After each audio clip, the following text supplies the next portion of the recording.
Compound இன்ட்ரெஸ்ட்ல அடுத்த model some பார்க்கலாம். அசல் ரூ 2500, வட்டி ஆண்டுக்கு 4%. ஆனா கால்குலேட் பண்றது பார்த்தோம்னா அரையாண்டுக்கு ஒரு முறை கால்குலேட் பண்றாங்க.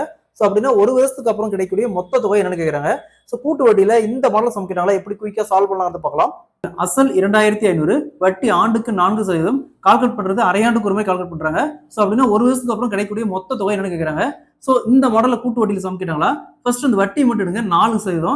ஸோ வட்டி கால்குலேட் பண்றது அரையாண்டுக்கு ஒரு முறை சொல்றாங்க. அரையாண்டுக்கு ஒரு முறைனாவே கொடுத்துருக்கிற வட்டி 2ஆல வகுக்கணும். ஸோ 2ஆல வகுத்தோமா 4% 2ஆல வகுத்தோமா 2%. இந்த 2% எப்படி எழுதுவோம், 2 வகுத்தல் சதவீதத்துக்கு 100 எழுதுவோம். அப்போ அப்படியே 2ஆல கேன்சல் பண்ணா 1 வகுத்தல் 50ன்னு வரும். ஸோ அப்படியே 2 ஆட் பண்ணி 50 + 1 51, 51 வகுத்தல் இந்த கீழே டினாமினேட்டர் என்ன வேல்யூ அந்த சேம் வேல்யூ அப்படி போட்டுருக்காங்க, வகுத்தல்ல 50.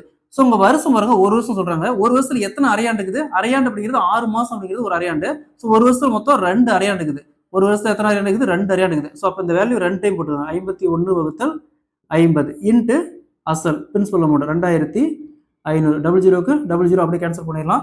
நெக்ஸ்ட் 5 × 5 25 அப்படியே கேன்சல் ஆயிரும். நெக்ஸ்ட் 51 × 51 2601 ரூபாய்.